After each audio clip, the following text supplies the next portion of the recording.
Berbagai carut-marut di sosial media mengenai masalah ini. Ada yang menantang pembuktian nasab untuk keturunan Rasulullah menggunakan tes DNA. Bisa Anda jelaskan mengenai DNA itu sendiri dan tes DNA itu seperti apa? Ya, jadi sebenarnya DNA ini masalah yang tidak sederhana ya, masalah yang cukup kompleks ya, harus dijelaskan sebetulnya oleh para ahlinya. DNA sendiri itu sebetulnya adalah satu materi genetik yang terdapat di semua makhluk hidup ya, termasuk manusia. Ya, kucing pun juga mempunyai DNA, tumbuh-tumbuhan juga mempunyai DNA. Ya, materi genetik ini membentuk dan menunjukkan siapa kita dengan segala karakteristiknya. Jadi semua sifat-sifat kita itu memang terkandung di dalam DNA, yaitu asam deoksiribonukleat kalau kita terjemahkan dalam bahasa Indonesia. Jadi DNA memang mengandung kode genetik yang tersusun dari senyawa basa ya, dengan 4 tipe, yaitu adenin, sitosin, timin, dan guanin. Kemudian DNA ini membentuk 2 rantai panjang yang disebut dengan double helix atau ya rantai panjang ya, dalam bahasa Indonesia double rantai ganda ya. Molekul DNA ini dikemas menjadi struktur seperti benang yang disebut dengan kromosom ya. Kita bisa lihat di dalam sel manusia ada 46 kromosom yang terdiri dari 23 pasang yang masing-masing diturunkan oleh kedua orang tua kita. Nah, di dalam setiap kromosom itu ada terkandung jutaan DNA, bahkan ratusan juta tergantung kromosomnya ya. Jadi manusia mempunyai 46 kromosom terdiri dari 23 pasang masing-masing dari pihak ayah dan 23 dari pihak ibu. Nah, kalau dipetakan ya, semua genom manusia ini dalam satu sel itu berjumlah sekitar 3 miliar pasangan basa. Jadi tadi kita sudah tahu ada pasangan basa ya, ada 4 ya, adenin, timin, guanin, sitosin. Yaitu kalau dideretkan itu ATCG itu ada 3 miliar pasang. Jadi begitu banyak ya di dalam genom manusia yang memberikan karakteristik siapa kita. Tes DNA sendiri itu pada dasarnya yang umum diketahui itu adalah namanya autosomal DNA. Autosomal DNA ini adalah satu tes yang mencoba mengambil, menderetkan sifat-sifat, mengambil gen, beberapa gen dari kita di kromosom tertentu, gabungan daripada ayah dan ibu di lokus-lokus atau area-area tertentu. Nah, kita bisa melihat dari autosomal DNA ini keterkaitan antara seseorang, misalkan ayah dengan anaknya, ibu dengan anaknya, dari kesamaan pola. Jadi mengambil beberapa lokus ya, beberapa area ketersambungan antara anak dengan bapak, dan begitu juga dengan keluarga berikutnya. Jadi distant relative, mungkin generasi berikutnya, generasi kedua, generasi ketiga, itu yang paling umum. Nah, dari sini juga bisa diberikan estimasi, biasanya estimasi dengan menggunakan autosomal DNA ini, estimasi mengenai komposisi ini. Tapi kita harus paham, harus tahu bahwa ini adalah estimasi yang hanya berdasarkan statistik. Jadi mereka mengumpulkan. Jadi dulu itu pernah ada satu project ya yang dilakukan oleh National Geographic Project. Itu mereka coba kumpulkan sampai ratusan ribu sampel ya, katanya sampai mencapai 700.000. Dan sampel-sampel ini perlu kita ingat kebanyakan dikumpulkan dari orang-orang yang berada di Amerika.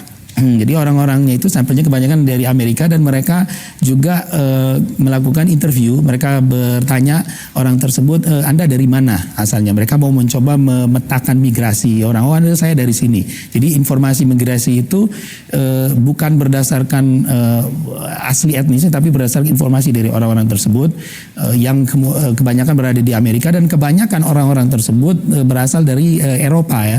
Jadi komposisi dari tempat-tempat yang lain seperti Asia atau Timur Tengah atau Afrika itu tidak banyak ya. Tujuannya memang untuk sequence, untuk membaca DNA, sehingga yang ada pada saat itu database-nya yang lebih banyak berdasarkan referensi. Mereka akhirnya membuat referensi. Oh, jadi kalau lokasi-lokasi tadi kan banyak sekali ya, 3 miliar pasang. Mereka hanya melihat lokasi-lokasi tertentu saja untuk mengestimasi. Ternyata lokasi-lokasi deret ini dengan pola seperti ini, ATCG tadi, pengulangannya itu banyak ada di orang-orang, misalkan orang yang berada di yang berada di mungkin di Inggris atau di Eropa, oh ini orang-orang ini kebanyakan orangnya berada di Spanyol, oh atau ini orang-orangnya ternyata mereka banyak orang-orang Afrika mempunyai ini. Akhirnya mereka memetakan itu.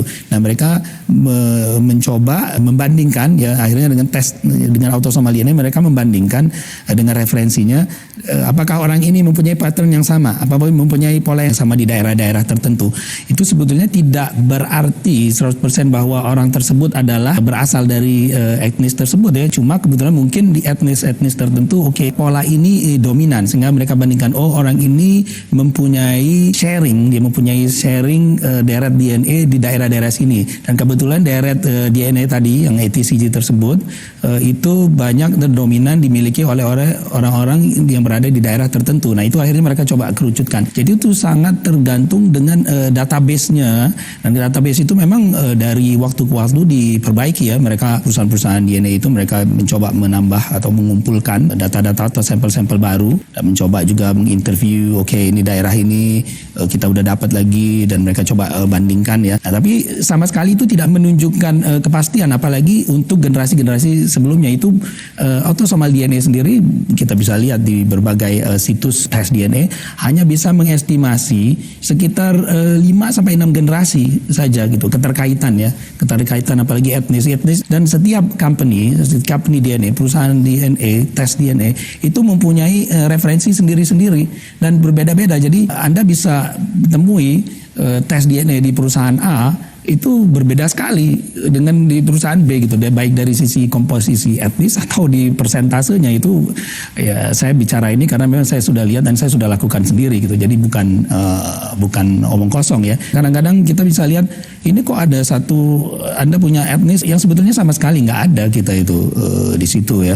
Nah, itu jadi kadang-kadang memang tergantung oleh database-nya sendiri, dan kita tahu bahwa manusia ini percampuran dari semua etnis, semua ras. Nggak ada manusia yang asli, kecuali mungkin itu manusia yang di goa hidupnya sampai berabad-abad dan mereka hanya bercampur satu sama yang lain gitu, dan itu hampir tidak ada di muka bumi ini. Nah kemudian ada tes lagi yang namanya Y-DNA. Nah Y-DNA ini adalah tes yang hanya memfokuskan di kromosom Y, kromosom Y. Nah kromosom Y ini hanya diturunkan dari bapak. Dari kromosom Y ini kita bisa melihat pattern, kira-kira polanya. Secara teori dia tidak berubah secara teori, tapi kenyataannya kita akan lihat bahwa kromosom Y ini juga dipengaruhi faktor-faktor yang lain. Banyak para saintis menjelaskan ya dengan berbagai macam penemuan-penemuan mereka bahwa terjadi mutasi genetik di kromosom Y tersebut.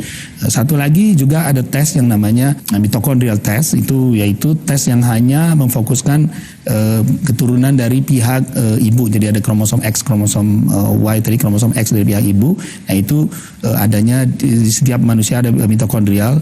Jadi yang dites adalah mitokondrialnya aja untuk melihat kesamaan pola dari pihak ibunya. Jadi kita lihat dari jalur ibunya ke ibunya ada kesamaan nggak gitu loh pola genetikanya tadi, pattern di lokasi-lokasi tertentu di deret DNA yang 3 miliar deret itu. Jadi nggak semuanya. Para ahli melihat ini lokus-lokusnya. Nah semakin banyak kita tes lokusnya, semakin akurasinya semakin tinggi. Satu lagi mungkin tes yang agak spesifik, yaitu mereka ngetes SNP test. Ada lokasi-lokasi tertentu yang dinamai dengan pola tertentu, dinamakan lokasi nomor 1 juta sekian dari daerah DNA ini namanya sekian, polanya ini. Nah itu kadang-kadang orang melakukan tes itu spesifik SNP test. Oh saya sama nggak dengan si B, ini mungkin orang yang punya kekerabatan spesifik gitu, dia bisa hanya tes di lokasi itu aja, positif atau enggak. Oh kalau enggak positif di sini kemungkinan tidak ada. Itu kadang-kadang dilakukan juga spesifik, namanya SNP test, specific area, specific location di deret DNA. Lalu dapatkah tes DNA membuktikan seseorang keturunan Rasulullah SAW? どうも、さとみです。さあ、今回なんですけども、前列ゾーン0まだリリースされたばっかりで、どのキャラを育てたらいいか。 Ya, ini pertanyaan menarik ya. Ini yang lagi tren ya. Mungkin begini, kalau jawaban pendeknya short answer, kalau dalam bahasa Inggris short answer is no. Jadi tidak. Kenapa? Banyak alasan untuk menjawab ini. Kenapa tidak gitu? Pertama, tidak ada scientific project, satu jurnal ilmiah pun yang terbukti secara sains ya, kita bicara scientific ya, dalam control environment, jadi satu lingkungan yang dikontrol, yang betul-betul di review, yang bisa mengkonfirmasikan seperti apa sih gen atau DNA Bani Hashim itu sendiri. Itu nggak ada. Boleh dilihat di semua scientific journal. Kalau kita mengklaim sesuatu itu tentu harus berdasarkan evidence ya, berdasarkan bukti-bukti, scientific journal, para ahli memberikan scientific report. Nah, itu tidak ada, tidak pernah ada. Jadi tidak ada kesepakatan yang namanya seperti apa sih gen Bani Hashim itu sendiri. Itu satu ya. Kemudian kedua, kenapa tidak bisa seperti itu? Karena banyak faktor. Memang ternyata dari berbagai tes DNA yang dilakukan di kromosom Y, ini kita bicara yang dari ayah ke ayah ya, paternal test test itu paternal lineage, jadi yang Y DNA yang dilakukan untuk tes dari jalur ayah kromosom Y-nya sendiri, itu ternyata tidak bisa ditemukan kesamaan untuk orang yang dengan generasi-generasi yang jauh, misalkan 500 tahun, 700 tahun, itu tidak bisa dipastikan karena terlalu banyak variasinya dan banyak perbedaan-perbedaan yang tidak diketahui ya. Bisa juga karena faktor environment ya, faktor lingkungan, faktor dari juga kemungkinan pihak ibu, walaupun ini sendiri masih diperdebatkan oleh para saintis, oleh para ilmuwan, dan faktor-faktor yang lain juga. Banyak jurnal-jurnal menyebutkan bahwa bahkan faktor makanan itu sendiri dalam periode yang lama ya, mengenai kayak seperti lactose tolerant, jadi toleransi badan kita terhadap susu itu juga, kalau orang yang minumnya susu terus lama sekali dia itu bisa terjadi perubahan. Juga faktor yang kemungkinan dari pihak ibu, karena memang ada satu penelitian yang sebelumnya belum diketahui, tahun 2003 itu baru mulai diketahui. Itu ada satu fenomena yang disebut dengan microchimerism. Microchimerism itu adalah keberadaan sel yang berada di individu ya, yang itu sebetulnya berasal dari orang lain. Jadi bukan berasal dari dia sendiri atau ibunya.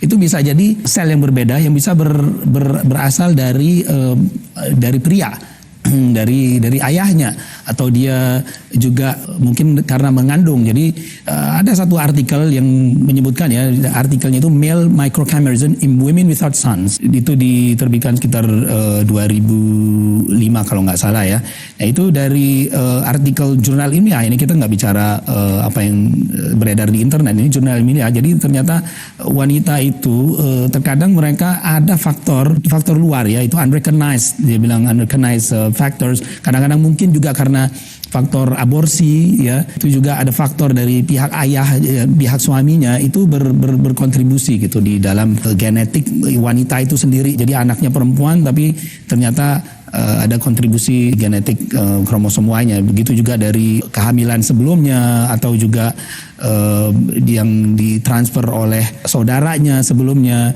Bahkan ada yang juga mempunyai teori hubungan dari suami istri juga. Itu semuanya akhirnya mempengaruhi perubahan genetik tersebut gitu. Dan hal ini juga bisa terjadi untuk orang laki-laki, tidak hanya perempuan saja. Hal ini mungkin saja terjadi, dan memang dilihat dari berbagai data-data ternyata tidak adanya kesamaan. Nah, untuk mendukung teori ini, sebetulnya gini, kita bisa lihat dari sisi penelitian sendiri. Memang para peneliti itu mencoba, bisa nggak sih kira-kira untuk mendeteksi Y chromosome ya, penurunan Y chromosome ini untuk masyarakat tertentu. Mereka mau mencoba mencek ancestry, jadi keturunan. Jadi kebetulan memang banyak perusahaan-perusahaan DNA ini dimiliki oleh pengusaha-pengusaha Yahudi ya. Mereka punya uang dan mereka juga punya interest yang sangat besar di masalah keturunan DNA dan sebagainya. Jadi mereka mau mencoba meneliti. Ini ada cerita juga, dan jelas scientifically mereka kumpulkan orang-orang dari kelompok mereka yang disebut dengan Kohanim. Jadi Kohanim ini adalah orang-orang yang mengklaim diri, yang dianggap mereka adalah keturunan dari Nabi Harun. Jadi kalau kita lihat mungkin di dunia modern ini biasanya yang bernama punya nama last name ya, nama akhir, nama familynya Cohen atau Khan, itu adalah keturunan dari Kohanim. Nah, pada satu periode dalam sejarah itu Kohanim mereka hanya menikah antar mereka saja. Jadi Cohen dengan Cohen, Kohanim dengan Cohen. Mereka itu adalah strata yang spesial di komunitas Yahudi, karena dulunya mereka adalah para agamawan, jadi ulama-ulama Yahudi itu, rabai-rabai yang spesial itu Kohanim. Mereka melakukan penelitian terhadap kelompok Kohanim yang hanya menikah pada saat itu satu sama lain dengan Kohanim. Begitu juga mereka juga tes dengan kelompok Yahudi yang lain dengan grup Lewi. Lewi itu adalah salah satu daripada 12 tribe, 12 suku Yahudi. Mereka coba cek benar nggak ini, kira-kira bisa nggak kita trace Kohanim ini, keturunan Kohanim yang sudah 2000 tahun ini. Mereka lakukan penelitian betul-betul serius, ini scientific, bukan cuma berdasarkan internet ya. Mereka kumpulkan ratusan orang Kohanim tersebut. Akhirnya mereka tes. Ketika mereka tes ternyata mereka temukan memang banyak kesamaan dari orang-orang yang mempunyai jalur keturunan Kohanim sendiri, tapi mereka tetap tidak menemukan 100% sama. Ternyata banyak. Ini orang-orang Kohanim, termasuk Kohanim juga, itu mempunyai pola genetik Y yang dinotasikan dengan haplogroup ya. Untuk di grupnya haplotype yang lebih kecil lagi, dan SNP ya, pattern atau pola-pola tertentu di daerah DNA-nya. Itu ternyata mereka berbeda. Padahal orang-orang ini memang sudah jelas sekali disebut dengan Kohanim, dengan metode yang sangat scientific. Mereka tidak bisa temukan. Mereka tetap memang oke, kita lihat ada satu model type. Jadi ada satu pola yang akhirnya mereka sebut dengan Kohanim model. Kohanim model itu satu pola genetik yang biasanya muncul di kelompok Kohen. Tapi tetap kelompok itu model ini atau pola ini tidak ditemukan di semua Kohanim. Jadi terjadi memang perubahan-perubahan. Tidak semua orang Kohanim sendiri mempunyai tipe tersebut, sehingga tidak bisa dipastikan bahwa orang tersebut adalah dia Yahudi atau tidak, bahkan Kohanim atau tidak, apalagi Yahudi atau tidak. Nah, ada lagi kemudian banyak penelitian ilmiah ya terhadap orang-orang di kelompok yang lain juga. Pernah terjadi satu penelitian di kelompok masyarakat Zulu di daerah Afrika itu, yang mereka itu sangat terisolasi ya. Mereka tidak berkumpul sama orang lain dan tidak bercampur secara genetik dengan suku-suku yang lain. Mereka coba lakukan paternity line test, melihat Y-DNA-nya. Ternyata tidak juga seragam 100% untuk generasi yang sangat jauh ya. Kita nggak bicara dengan 5 generasi, 6 generasi, kita bicara ratusan tahun ini generasi yang sangat jauh. Ternyata terjadi variasi-variasi juga.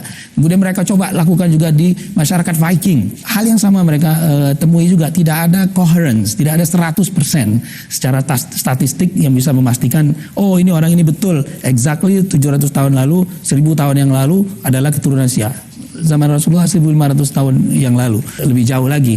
Yang pernah ada juga sempat dilakukan itu di masyarakat Islandia dengan sekelompok masyarakat tertentu yang sangat tertutup juga. Itu mereka akhirnya dapat itu up to 500 years, sampai sekitar 500 tahun lalu. Tapi terbatas juga ketika mereka extend lagi ke grup yang lain, itu sudah terjadi perbedaan-perbedaan dan tidak match. Sehingga hal tersebut mengindikasikan, menyimpulkan bahwa memang untuk mendeteksi keturunan yang jauh-jauh itu tidak capability atau kemampuan teknologi yang sekarang ini memang belum bisa, dan juga belum mengetahui kenapa bisa terjadi variasi seperti ini.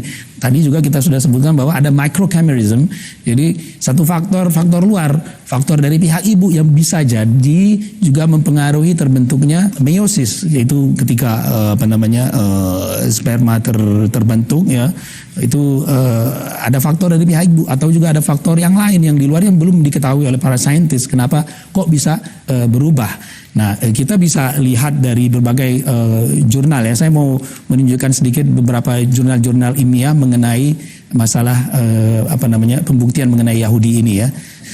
Pertama, mutation rate ya. Mutation rate itu kita bisa lihat di jurnal, di New York Times juga menyebutkan bahwa male chromosomes may evolve fastest. Satu artikel di tahun 2010 di New York Times yang menyebutkan bahwa kromosom pria ya, Y-DNA itu berubah lebih cepat dari kromosom X. Jadi memang ada perubahan setiap pattern di DNA itu sendiri, menunjukkan umur dan lain sebagainya. Kemudian juga ada satu artikel juga di majalah Science Daily, tentunya dari para pakar ya. Mereka juga menyimpulkan bahwa kita ini sebetulnya bermutasi. Ada konversi ya, satu artikel yang di-publish ya oleh American Journal of Human Genetics di tahun 2009. Itu disebutkan ada gene conversion between the X chromosome and the male specific region of Y chromosome at certain location. Jadi ada perubahan antara X chromosome dan region tertentu di male specific chromosome. Jadi region genetik pria itu bisa terjadi perubahan. Itu ada jurnal ilmiahnya. Nah, oleh karena berbagai macam faktor ini, ya, berbagai macam faktor perubahan genetik tersebut, maka para saintis akhirnya selalu menuliskan public warning hati-hati bahwa ancestry test keturunan bahkan yang biasa itu mempunyai scientific backing yang sedikit sekali. Jadi mempunyai nilai saintifik yang tidak bisa diandalkan dan tidak diakurat. Bahkan mereka sebagian menyebutkan itu sebagai genetik astrologi. Yang terjadi sekarang ini adalah di dunia bisnis, karena mereka melihat memang genetic ancestry ethnicity test ini sangat laku ya. Jadi perusahaan-perusahaan DNA itu mereka banyak mengiklankan gitu loh ancestry testing dan memberikan impresi seakan-akan inilah tes yang bisa memastikan Anda adalah keturunan si A, si B untuk generasi-generasi yang jauh. Tentunya itu tidak betul gitu. Ada satu orang profesor dari University College of London, itu Profesor David Balding, dan juga Profesor Mark Thomas di situ bahkan beliau memberikan warning di public statement bahwa menurut dia ya, ini statement yang mereka katakan adalah you cannot look at DNA and read it like a book or a map of journey without supporting historical evidence. Anda tidak boleh dan tidak bisa melihat DNA dan membaca DNA test itu dan melihat peta perjalanan migrasi dan lain sebagainya tanpa menggunakan supporting historical evidence, tanpa menggunakan pendukung sejarah seperti itu, karena akhirnya kita akan misled, terkecoh gitu loh dengan hal seperti ini. Nah, kembali tadi dengan mengenai masalah nasab itu Rasulullah itu sendiri. Nah, sebetulnya ini berawal dari satu orang pengusaha perusahaan DNA, kebetulan dia juga seorang pengusaha Yahudi namanya Bennett Greenspan. Bennett Greenspan melihat potensi bisnis di sini.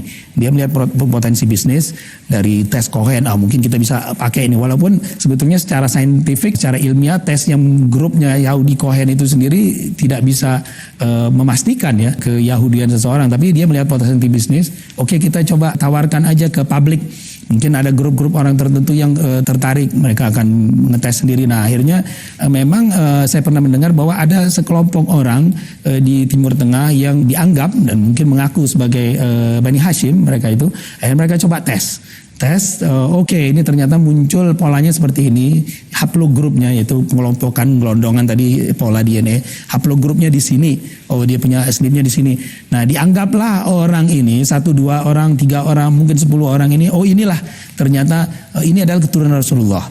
Kita tidak tahu orang ini siapa, dari mana mereka. Ada yang menyebutkan ini dari Yordan, katanya dari kerajaan Yordan. Tidak pernah ada statement resmi dari kerajaan Yordan sama sekali bahwa siapa orang ini. Ternyata ya itu hanya beberapa individu. Oke, mereka kemudian tes lagi sekelompok orang yang mungkin ada family. Ya terlihat memang ada kesamaan, tapi akhirnya menjadi seperti yang tadi lagi, kelompok-kelompok Yahudi ternyata tidak sama.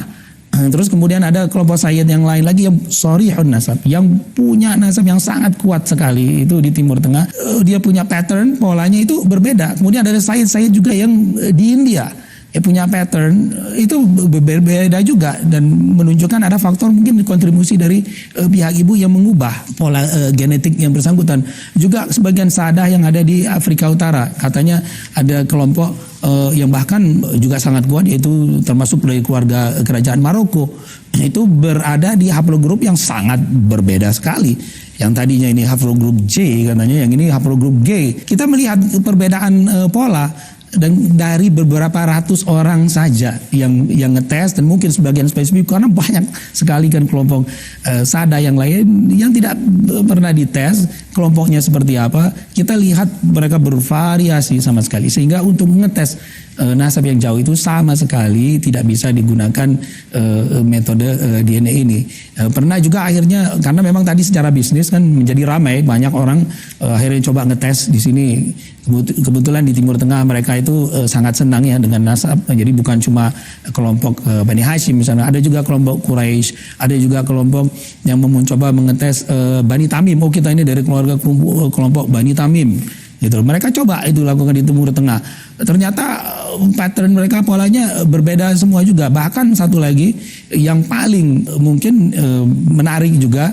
Oke lah, ini kita ternyata berbeda. Coba kita tes dengan satu kelompok Quraisy, yaitu kelompok Bani Syaibah. Namanya Bani Syaibah itu dikenal adalah penjaga yang pemegang kunci Ka'bah.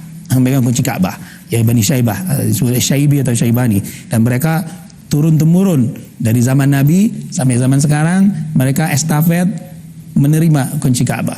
Menurut berita, ya kita kalau merefer ke internet, menurut berita salah seorang dari keluarga tersebut Bani Syaibah, mereka melakukan DNA test, dan ternyata tes DNA-nya sama sekali tidak sama dengan sebagian tes yang dianggap, yang kita bisa dianggap, oh ini sebetulnya Quraisy, Bani Hashim.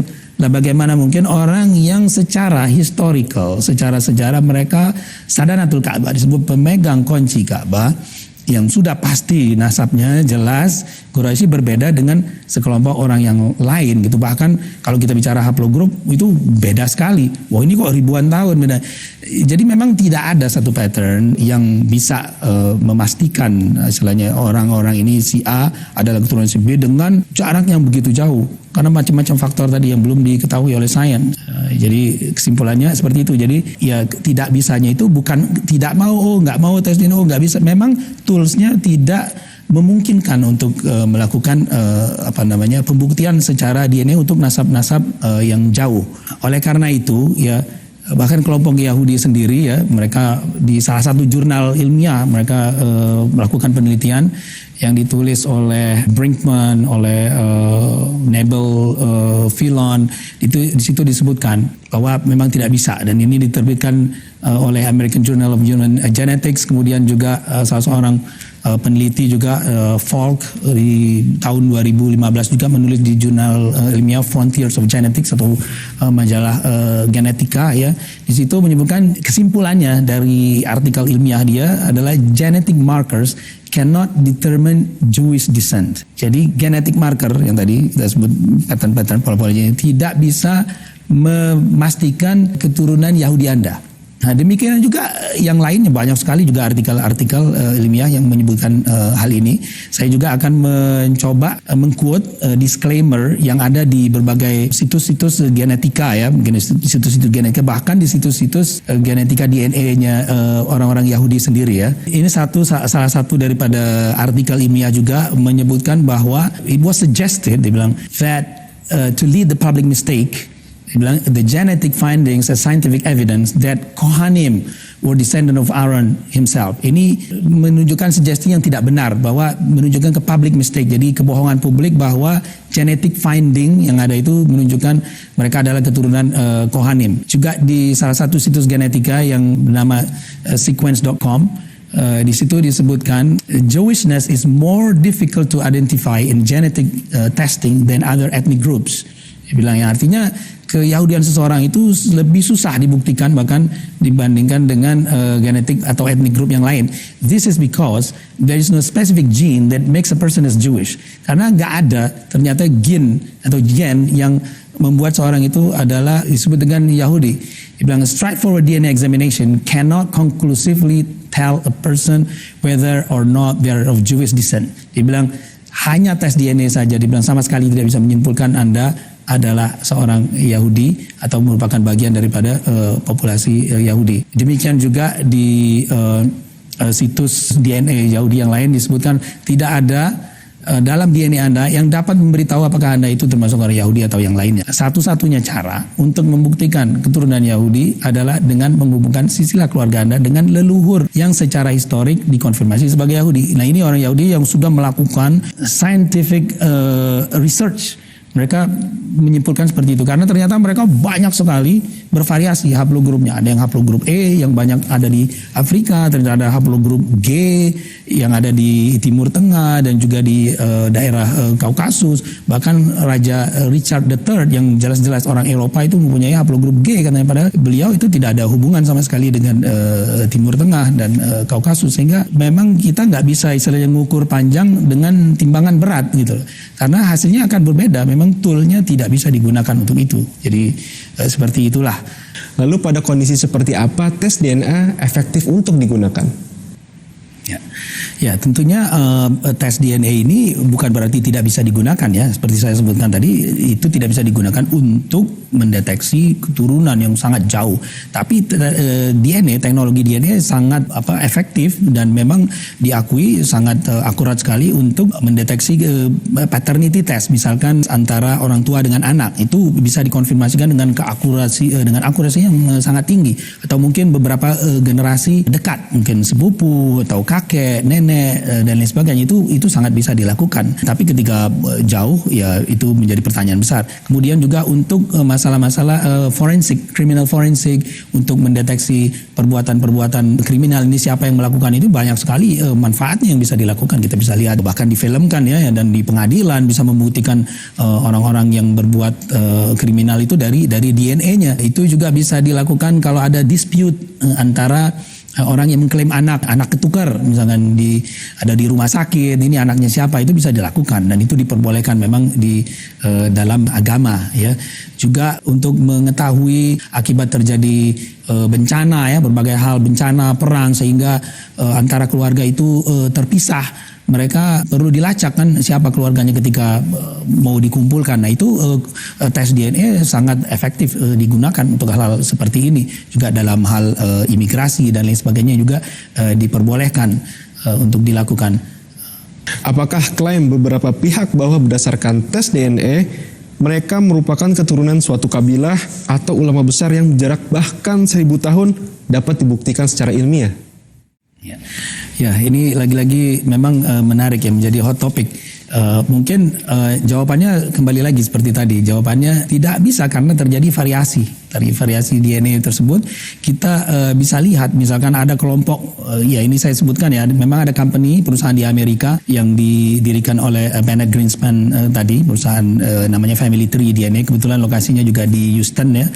Saya tahu itu lokasinya di mana Bennett Greenspan melihat opportunity bisnis, dan dia memfasilitasi interest group, beberapa interest group. Jadi kalau siapa yang mau ngetes DNA, oke, saya fasilitasi ini, mau bikin grup-grup sendiri. Misalkan keluarga orang, katakanlah orang Batak mau bikin sendiri. Oh ya, siapa yang mengaku sebagai orang Batak, masuk gitu di interest group. Nanti kita kasih adminnya, mereka kumpulin ya, kita lihat polanya kayak gimana, sama atau enggak. Demikian juga mungkin ada orang yang mempunyai keluarga dengan last name mungkin Smith atau walaupun belum tentu orang itu ada hubungan, atau misalkan orang Jawa. Nah demikian juga dengan orang-orang yang di daerah Timur Tengah, karena mereka mungkin banyak yang tertarik dengan masalah nasab. Mereka akhirnya banyak sekali yang melakukan tes-tes tersebut gitu loh.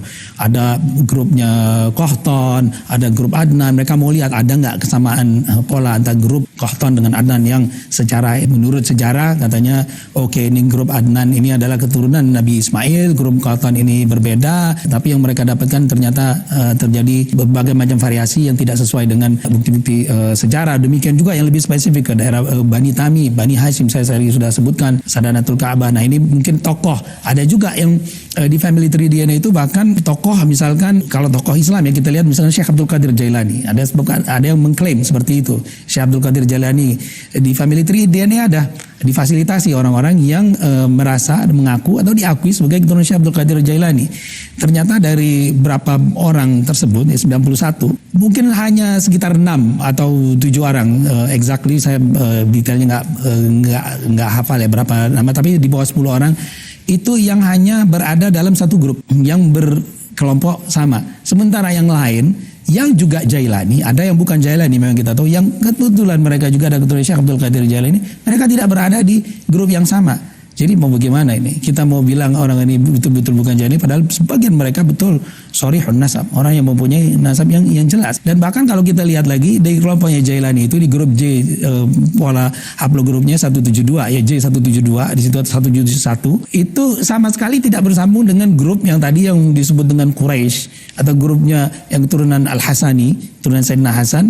Lah ini mau bagaimana kita bilang yang grupnya Jailani bukan yang keturunan Sayyidina Hasan, karena tidak match. Kita tidak mau begitu, karena ini seperti tadi, kembali lagi kita mau mengukur panjang dengan timbangan yang keluarnya berat gitu. Yang ada di masyarakat sekarang ini itu di sosial media. Sosial media itu memang mengeluarkan ya itulah memang ada sebagian di drive oleh faktor-faktor bisnis perusahaan-perusahaan genetik itu, yang mereka melihat ini opportunity, dan ini akhirnya menimbulkan sebetulnya kekacauan, dan ini sebetulnya sudah terjadi di Timur Tengah ya. Mungkin di Indonesia kita nggak terlalu banyak yang fokus atau tertarik dengan masalah tes DNA ini, tapi di Timur Tengah dalam belasan tahun terakhir ini terjadi kekacauan.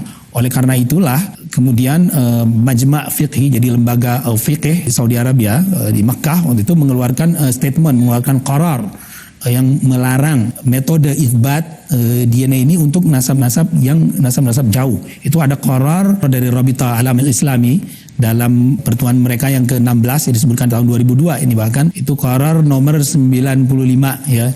Itu yang terkait mengenai tes DNA. Ini saya bacakan saja qararnya, ada 4 qarar ya. Di sini yang menarik adalah qarar nomor 3 dan nomor 4 ya, disebutkan ya thalithan yaitu yang ketiga, dibilang qarar ketiga adalah la yajuzu syar'an al-i'timadu 'ala al-basma al-warathiyah fi nafyin nasab wa la yajuzu taqdimuha 'ala al-li'an. Tidak diperbolehkan secara syariat untuk mengandalkan tes DNA untuk menafikan nasab, untuk menolak nasab, dan bahkan tidak diperbolehkan metode tersebut sebagai syarat utama untuk li'an. Kemudian ini yang lebih menarik lagi, qarar nomor 4. Ini yang sangat penting sekali. Ini bilang rabi'an, ini qarar nomor 4. La yajuzu istiqdamul basma al-warathiyah biqasdi ta'akkud min sihhatil ansab al-thabitah syar'an. Ini qarar dari Rabita Alam Islami, organisasi Islam internasional, diakui seluruh dunia. Artinya tidak diperbolehkan menggunakan metode DNA dengan tujuan untuk memastikan nasab-nasab yang sudah pasti, yang sudah diakui secara syariat. Dan ansab, para nasab-nasab yang sudah diakui secara syariat itu nasab-nasab yang seperti tadi itu, seperti nasab Bani Syaibah, Sadanatul Ka'bah, pemegang kunci Ka'bah. Dan terus dibilang ini bukan dari Nabi, ini dari Nabi yang memberikan mandat menjaga kunci Ka'bah sampai sekarang ini. Ternyata mereka ketika dites, sebagian keluarganya ada yang beda. Oh, ini muncul katanya ini banyakan pola ini, ternyata polanya ada dari India.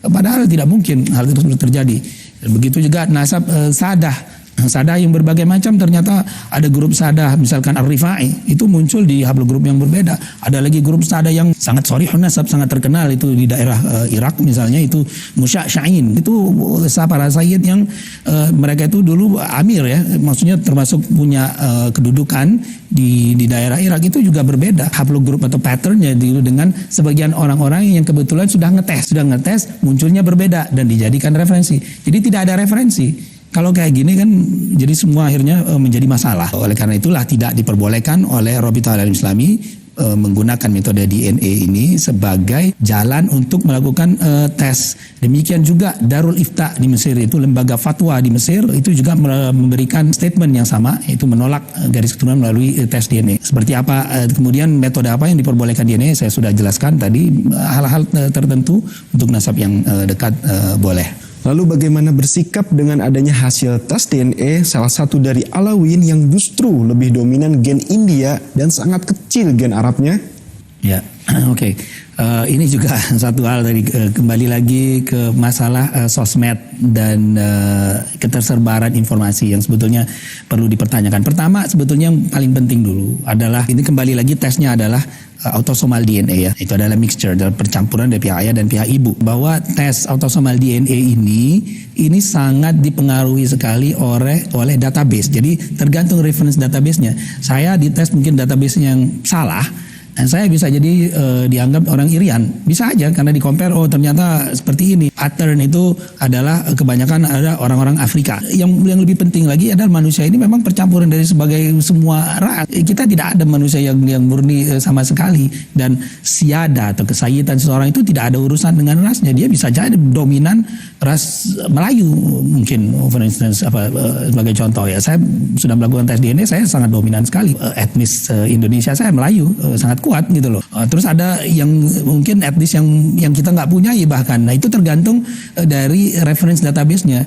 Nah untuk tes-tes seperti itu kita tidak tahu reference database mereka itu seperti apa. Satu. Kedua tadi kan memang manusia itu kumpulan dari berbagai ras dan tidak ada hubungan sama sekali dengan kesayidan atau tidak. Oke, ada gen Arabnya atau Timur Tengahnya atau banyak atau tidak. Kita bisa tes para sayyid sadah yang ada di India, mungkin mereka akan dominan gen Indianya, atau yang di Afrika akan dominan gen India karena sudah terjadi berbagai percampuran. Di samping reference database yang sangat-sangat dipertanyakan tadi ya, itu sebetulnya sangat dipertanyakan keakuratan. Kalau dia bisa tes juga di perusahaan yang lain, mungkin di Amerika, itu yang bersangkutan pasti akan melihat hasil yang berbeda. Saya sendiri pun nggak tahu apakah hasil itu benar atau tidak. Tapi secara konsep itu tadi, siada itu tidak tergantung ras dan juga akurasi masalah soal tes etnisitas dan sebagainya itu juga hanya terbatas dengan 5 sampai 6 generasi saja. Kalau di belakang-belakangnya sudah nggak tahu. Sementara di belakang 6 generasi ke belakang kita bisa berasal dari segala macam kelompok manusia. Rata-rata